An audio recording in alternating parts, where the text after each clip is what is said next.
Hello and welcome to News Central TV. I am Adebola Adedugba, and here are stories making the headlines beyond the continent.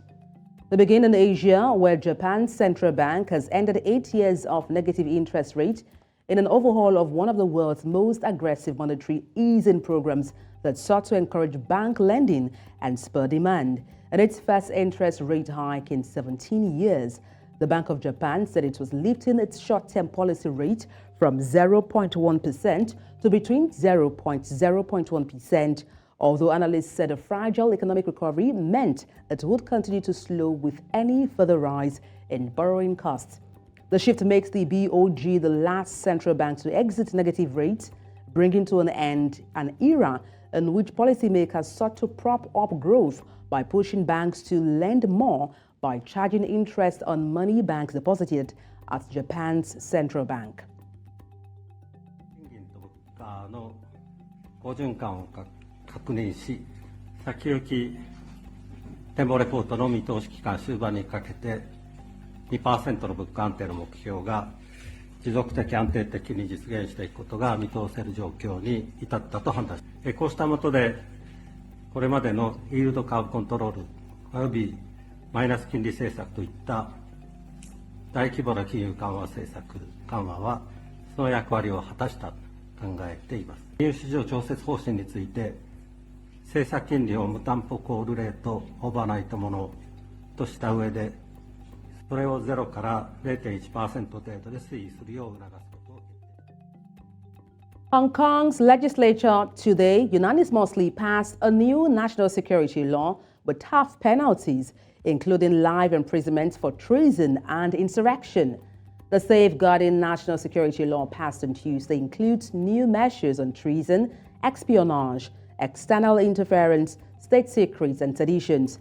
It grants the government more power to quash dissent, widely seen as the latest step in a sweeping political crackdown triggered by pro-democracy protests in 2019. The city leader, John Lee, said it's a historic moment for Hong Kong, adding that a law punishing 5 major crimes would come into effect on March 23rd. 今日係香港嘅歷史時刻，係香港等待咗26年8個月零19日嘅歷史時刻。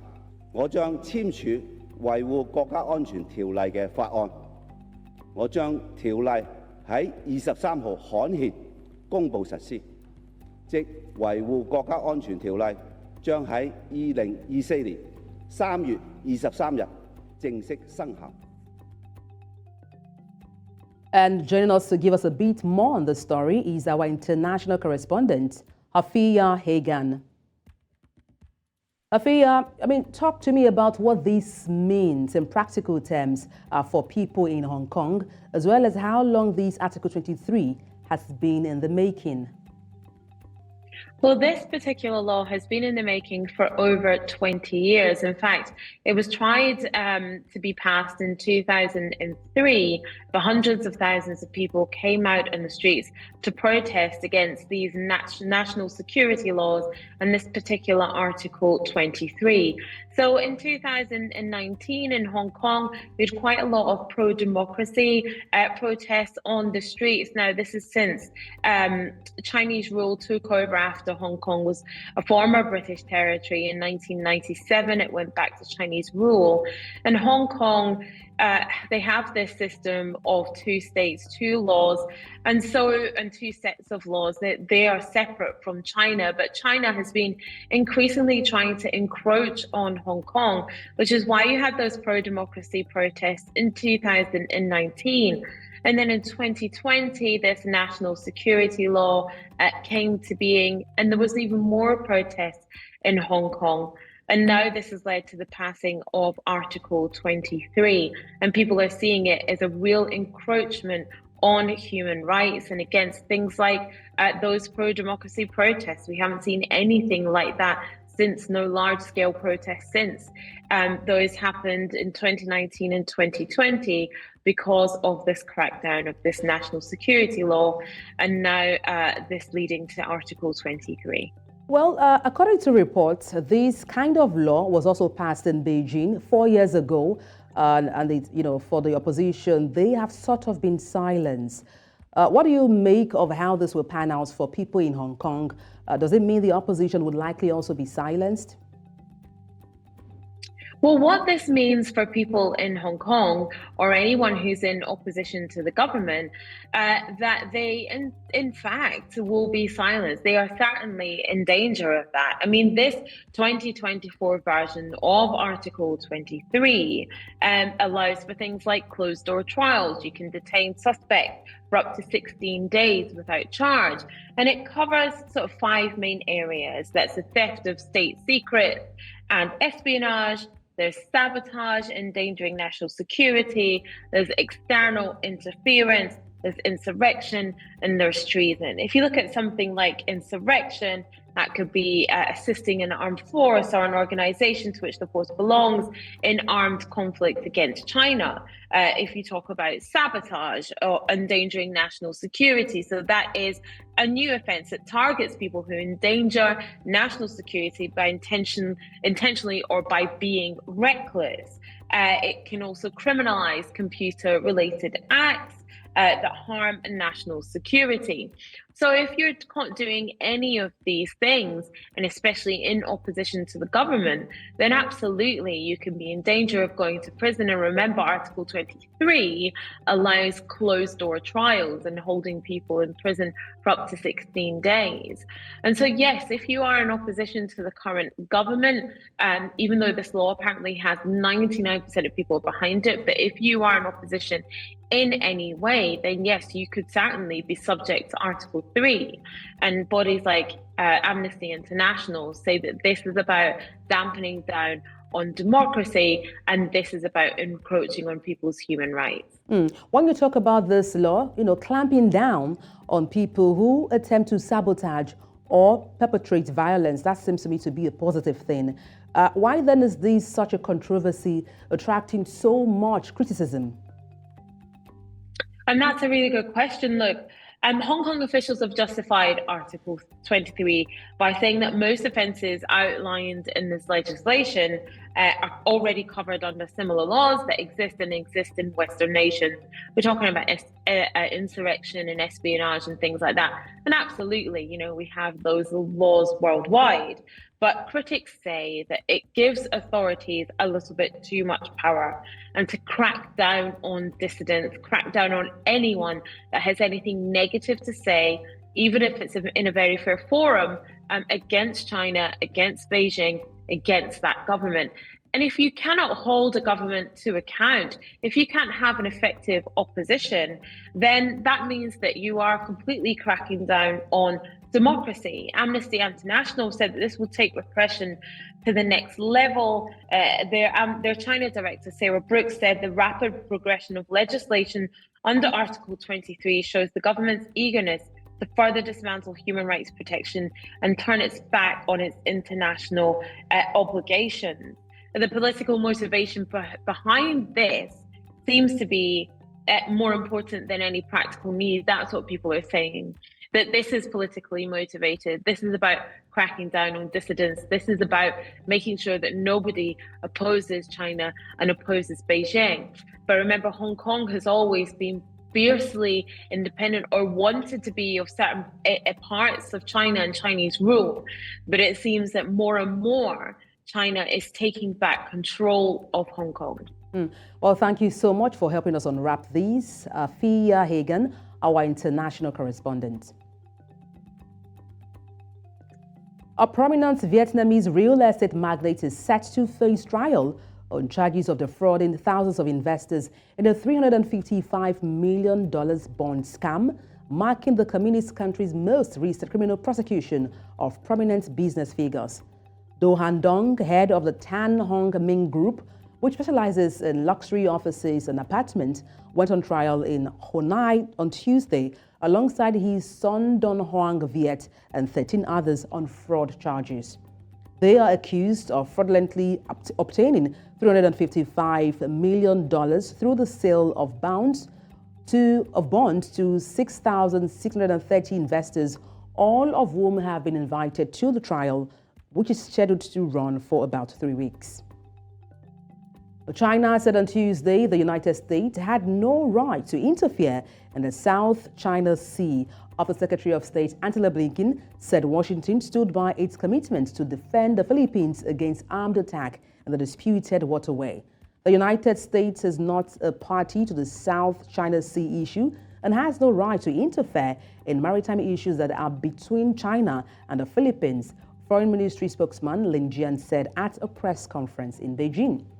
Blinken is in Philippine capital Manila, and this is his second visit since President Ferdinand Marcos took office in 2022 as part of a brief Asia tour to reinforce U.S. support for regional allies against China.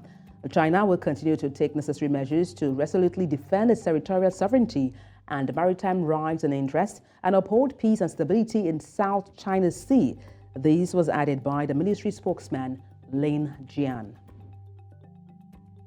美国不是南海问题的当事方，也无权介入中非两国之间的涉海问题。美菲的军事合作不得损害中方在南海的主权和海洋权益，更不能以此为菲律宾的非法主张站台背书。中方将继续采取必要的措施，坚定捍卫自身的领土主权和海洋权益，维护南海的和平稳定。 And now to Europe, where 2 police officers and 4 others died on Tuesday after they were hit by a speeding truck which went through a police checkpoint on a motorway near Seville in southern Spain. The incident took place on the AP4 motorway. 3 other Guardia civil police officers were also hurt in the incident, which occurred around 4:30 a.m. on a highway south of Seville. Addressing a press conference, Pedro Carmona, an official of the United Association of the Civil Guards, said the driver lost control of the lorry and rammed into vehicles that were waiting at the checkpoint. El siniestro vial ha ocurrido entre las 4 y las 5 de la mañana de hoy, en el que se ha visto implicado un vehículo articulado, 3 turismos particulares y 4 vehículos policiales. El balance del resultado del siniestro, tenemos 6 personas fallecidas. De los 6 fallecidos, 4 son personas civiles con sus vehículos particulares y 2 son compañeros del cuerpo que han fallecido en el acto. No ha sido algo intencionado, ha sido un siniestro vial, es decir, han llegado a un punto, a un control señalizado y con los vehículos que estaban parados, pues ha chocado contra los vehículos parados, más los vehículos policiales que ya estaban. Y el camión transportaba verduras y nada más. Hemos comprobado que es cierto que es la mercancía que lleva y... Spanish government spokesperson Pilar Alegría has conveyed the government's condolences to the families of 6 people, including 2 police officers who were killed when a lorry accidentally plowed into a police checkpoint in southern Spain. Police said 3 other Guardia civil police were also hurt in the incident, which took place around 4:30 a.m. on a highway south of Seville. Following the incident, the driver was arrested, but reports said he had tested negative for alcohol and drugs. Evidentemente también queremos empezar esta rueda de prensa en nombre del Gobierno trasladando nuestro cariño y nuestra solidaridad a todas las familias de las 6 víctimas mortales y también de los heridos en el suceso de esta mañana durante un control en las carreteras de Sevilla. A rockfall has trapped 13 miners in a mine in the far east of Russia, and the Kremlin today said it is making every effort to rescue them. The accident occurred at the Pioneer Mine, one of the largest gold mines in Russia. Based on processing capacity, the mine is located in the eastern Siberia-Amur region that borders China to the south. In the meantime, Dmitry Peskov, a spokesperson for the Kremlin, said orders have been given to take all necessary actions to save the miners who are currently stuck. Let's go on a short break. Stay with us. Thank you for staying tuned. 9,000 children will be evacuated from the Russian city of Belgorod and a wider region after shelling that authorities have blamed on Ukraine. Belgorod Governor Vyacheslav Gladkov said 3 people, including the child, were injured in the latest attacks, while part of the region, which borders Ukraine, was without power. He adds that 16 people have been killed and 98 wounded this week. This comes days after strikes forced closures across the city. Students in Belgorod have been ordered not to attend school on Monday and Tuesday. Shopping centers in Belgorod were also closed on Sunday and Monday.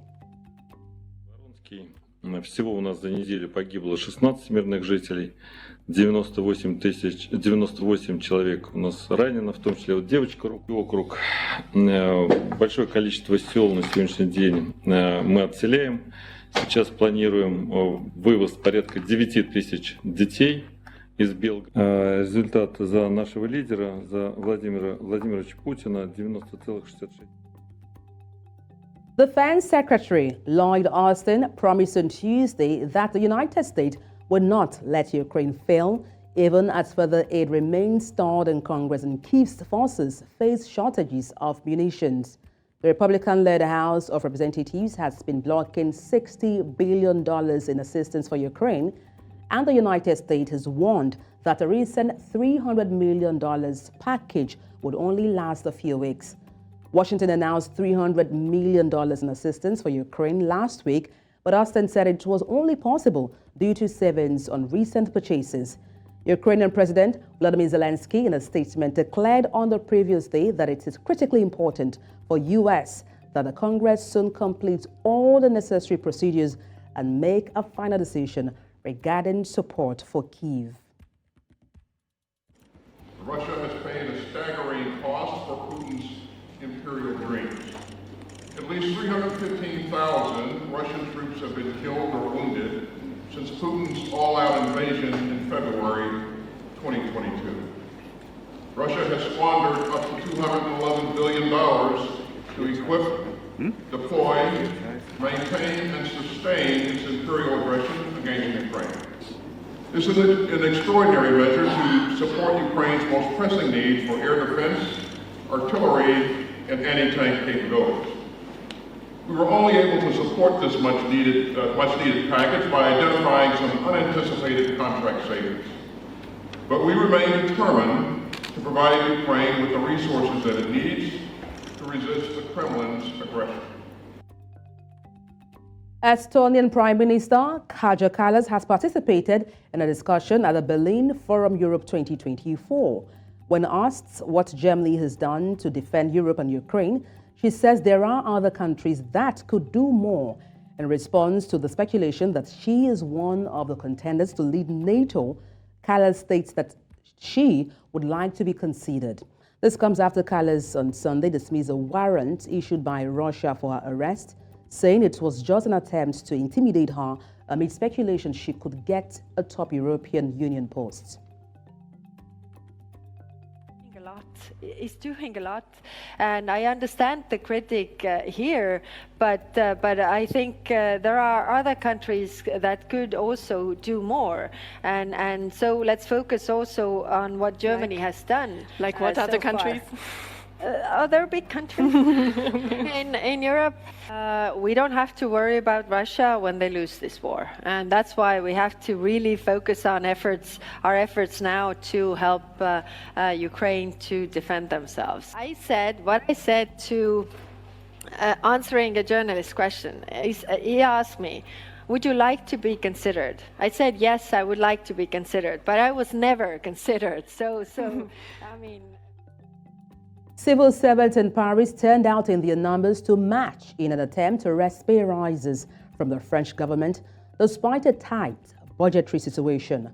Following the 3.5% and 1.5% general raises awarded in 2022 and 2023, civil servants from all sides are calling for fresh rises, and as a result, hundreds of French towns are witnessing protests by 8 representative unions. Oui, il y a urgence parce que le travail des fonctionnaires est dévalorisé. En 2 ans, les fonctionnaires ont perdu 5 points de pouvoir d'achat parce que les salaires n'augmentent pas alors que les prix explosent. Il faut d'urgence que le gouvernement ouvre des négociations qui aboutissent à des augmentations collectives de salaire. Pas question de renvoyer les fonctionnaires sur des augmentations individuelles soi-disant au mérite. Et Et puis cette manifestation, elle est aussi là pour dire que nos services publics craquent de toutes parts et que c'est grave pour toute la société, parce que notre société, si elle tient, c'est seulement grâce. And now let's head to North America. The Mexico Interior Minister, Alcalde, speaking at President Andres Manuel Lopez Obrador's morning press conference, says there are currently nearly 100,000 missing persons in Mexico. However, Alcalde told reporters that more than 15,000 of that number have now been located or their deaths have been confirmed, and they will therefore be removed from the register. The Interior Minister reported late last year the results of a massive nationwide search for missing persons that was carried out as part of the government's National Generalized Search Strategy for Missing Persons. More than 16,000 people were located in their homes, in prisons, or other places, or were confirmed to have died during such efforts in the second half of 2023. The such efforts have collectively been referred to as a missing persons census. Por tanto, actualmente hay 99,729 registros, personas que aún estamos en proceso de búsqueda. La gran mayoría se trata de ausencias voluntarias. De las personas localizadas, el 86% no fue víctima de delito. To the war in the Middle East, U.S. President Joe Biden and his Israeli counterpart Benjamin Netanyahu have held their first phone call in a month amidst warnings of an imminent famine in northern Gaza. This comes after several humanitarian organizations issued a warning stating that nearly everyone in the besieged strip is having difficulty getting enough food, with an estimated 70% of people in northern Gaza facing horrible hunger. The European Union's top diplomat also blamed Israel for the crisis on Monday, saying an impending famine in Gaza was entirely man-made. Meanwhile, amidst talk of tension between U.S. and Israel, White House National Security Advisor Jake Sullivan confirmed that Netanyahu had held a phone call, their first in 31 days. More than 1 million people have taken refuge in Rafah. They went from Gaza City to Khan Yunis and then to Rafah. And they have nowhere else to go. Gaza's other major cities have largely been destroyed. And Israel has not presented. And that's all on Beyond the Continent. Send your eyewitness report to the WhatsApp number on the screen and follow us on social media. We are at News Central TV. You can watch us live on the DSTV, channel 422, Star Times, channel 274, Avo TV, and YouTube. Many thanks for watching. I am Adebola Adeduba.